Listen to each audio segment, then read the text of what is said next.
Gracias a todos nuestros oyentes por sus mensajes. Vamos a conectarnos ahora telefónicamente con una persona que nos va a ayudar seguramente a desentrañar esto que ha ocurrido el jueves en Gran Bretaña, Francisco de Santibáñez. Francisco, además de ser un querido amigo, es un especialista en economía y política internacional. Ha estudiado con los mejores, ha estudiado en Johns Hopkins, lo tuvo de profesor a Fukuyama y también en el King's College en Gran Bretaña. A mí siempre me impactan mucho sus comentarios, especialmente sobre Gran Bretaña, país al que conoce muy bien. Hola Francisco, buen día, ¿cómo estás? Gerardo Don Giovanni te saluda. ¿Cómo estás, Gerardo? Muy bien, por suerte. Bueno, a ver si nos ayudás a interpretar un poco lo que pasó el jueves. El Brexit hace un mes parecía que ganaba el Brexit, hace 10 días que no, al final ganó el Brexit y ahora se abre toda una gama de posibilidades en donde no solo queda ahí tecleando Europa, sino que también, o al menos la idea de Europa tal como la conocíamos, sino que también teclea un poco la propia Gran Bretaña, ¿no?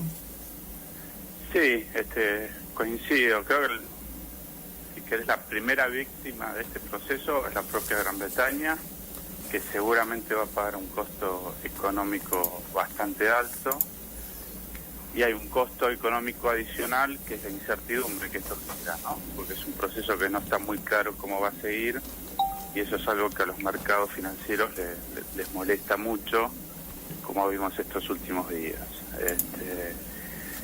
Después, por supuesto, esto también tiene una serie de consecuencias políticas que veremos en qué derivan. Quizás el mayor riesgo para Gran Bretaña es que llegue a su fin.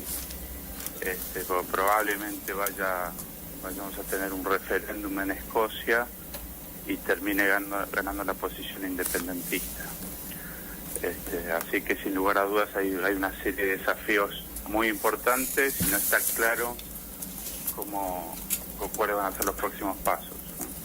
Ahora, Francisco, en Gran Bretaña siempre tuvo cierta singularidad respecto a Europa, no quiso entrar en la moneda única, no quiso tampoco aceptar los tratados migratorios que sí aceptó Europa, pero sin embargo este movimiento nacionalista que empezó con un pequeño partido se fue expandiendo. Yo escuchaba, por ejemplo, que hay una parte grande de la base laborista, de la base trabajadora laborista, que ha votado en favor del Brexit también, ¿no? Sí, parece que hay dos factores importantes. Uno es el resurgimiento del nacionalismo, que no solo ocurre en Gran Bretaña, pero sino en gran parte de Occidente. Y otra cuestión es en qué medida se vieron perjudicados económicamente ciertos sectores de la sociedad debido a la globalización y a la inmigración, ¿no? Y en esto coinciden tanto en Estados Unidos como en Gran Bretaña. Hay un sector de la población, si querés la clase media baja, ligada a industrias tradicionales como la manufacturera, que han sido afectados por la importación china o por las nuevas olas de inmigrantes, que se puede haber visto perjudicada y los están llevando a moverse, si querés, ideológicamente o partidariamente de partidos de centro-izquierda a una derecha más populista, como puede haber sido el movimiento independentista en Gran Bretaña y Trump en Estados Unidos, ¿no? Que esa es una de las oportunidades que tiene, quitarle a Hillary Clinton parte de su electorado, que se ve atraído por sus promesas, muchas veces infundadas, pero que resultan atractivas a los votantes. Interesante lo que decís, se corre de la centro-izquierda al populismo de derecha. Claro, sí. Esto es claramente un fenómeno nuevo que tiene que ver con la globalización, pero también tiene que ver con otros fenómenos y muchas veces se la culpa, si querés, injustamente a la globalización. En Estados Unidos principalmente, pero en Gran Bretaña también, por ejemplo, tenés un fenómeno de automatización. ¿Qué significa esto? Es que los robots están empezando a reemplazar el trabajo manual que realizaban ciertos empleados. Y esto no necesariamente se traduce en mayor tasa de desempleo, pero sí en menores salarios, ¿no?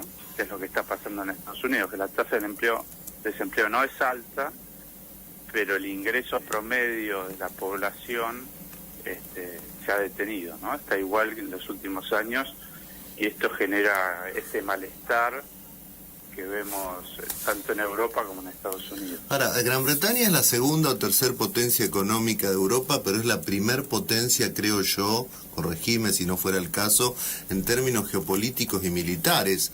¿Qué significa esto? ¿Qué va a pasar con la OTAN? Por ejemplo, habida cuenta que también en Estados Unidos hay algunas reservas ahora. Me imagino que también ahí va a haber una cierta incertidumbre, ¿no? Sí, tal cual, digamos. De vuelta creo que el gran perjudicado por esto es Gran Bretaña, ¿no? El resto de las naciones vamos a ver qué sucede. Y Gran Bretaña se ve perjudicada porque estratégicamente jugó un rol que le fue muy conveniente de puente entre Europa y Estados Unidos. Y esa era una de las razones por las cuales Estados Unidos estaba dispuesto a estar cerca de Londres y compensarlo en términos económicos y políticos. Pero acá sucedieron un par de fenómenos. Uno es que después de la primera guerra del Golfo, la segunda guerra del Golfo, perdón, que fue un fracaso en líneas generales, la población británica y el Parlamento comenzaron a oponerse a la posibilidad de seguir a Estados Unidos en este tipo de misiones militares. Y ahí aparece Francia como una alternativa. Si recordamos, cuando Sarkozy llega al poder, propone que Francia vuelva a entrar a la OTAN, se acerca mucho a Estados Unidos y esta política es continuada después por Hollande. Entonces, por un lado, Gran Bretaña viene perdiendo peso estratégico debido a este cambio de alianzas en el centro de Europa, y por un fenómeno más amplio, que es que Europa está perdiendo peso estratégico para Estados Unidos, que hoy en día está más preocupado por lo que sucede en Asia debido al surgimiento de China como una potencia, ¿no? Y los problemas que eso genera en la región. Y por último, un menor gasto en defensa debido a la crisis del 2008. Gran Bretaña redujo 8% el presupuesto en defensa, que se calcula que eso significa que perdió entre el 20 y el 30% de la capacidad militar que tenía, y eso también lo vuelve un socio menos atractivo para Estados Unidos. Y lo único que hace este fenómeno del Brexit es reafirmar esa pérdida de importancia estratégica de Gran Bretaña para Estados Unidos, y por supuesto un malestar en Europa, en las capitales europeas, por la decisión británica, que ya se está viendo en estos días con las opiniones de Francia, algunos funcionarios de la Unión Europea diciendo que cuanto antes se vaya Gran Bretaña de la Unión Europea mejor. Francisco, buen día, Garra Todos los saluda. Aprovecho su visión amplia del tema para darle un poquito más para estos lugares, y si bien quizá la comparación esté muy alejada con lo que es la Unión Europea por el funcionamiento práctico, ¿qué le parece que se puede llegar a dar en base a esto que está sucediendo ahora con los vínculos dentro del Mercosur a partir de ahora? ¿Puede llegar a darse una situación similar, salvando las distancias, de que termine de deshacerse ese intento sudamericano de vinculación y de conexión entre los países?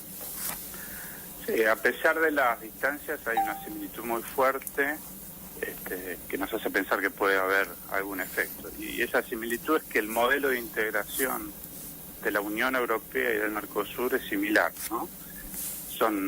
Es una unión, el Mercosur es una unión aduanera, que es lo que fue en sus inicios la Unión Europea, que esto significa que tiene una tarifa externa en común, pero además está esta idea de que sea una integración política, ¿no? Un cambio de identidad por el cual las naciones pierdan peso y los ciudadanos del Mercosur, de la Unión Europea, se sientan más sudamericanos o europeos que otra cosa. Y ese es un modelo de integración que está en crisis, como lo demuestra lo que sucedió en el Brexit. Los nacionalismos están creciendo, y lo que surge como alternativa es un modelo de integración económica menos ambicioso, pero quizás más efectivo, que son las áreas de libre comercio, como está teniendo lugar en la Alianza del Pacífico, que es una unión económica que básicamente ha mostrado resultados muy superiores a los del Mercosur en los últimos años. Eso significa que los países miembros han crecido más económicamente, han creado más empleo privado, con menores tasas de inflación. y hay un proceso de aprendizaje. Me parece que tanto Argentina como Brasil, al menos los nuevos gobiernos, se muestren más favorables a acercarse a ese modelo. Argentina entró como observador hace un par de semanas a la Alianza del Pacífico.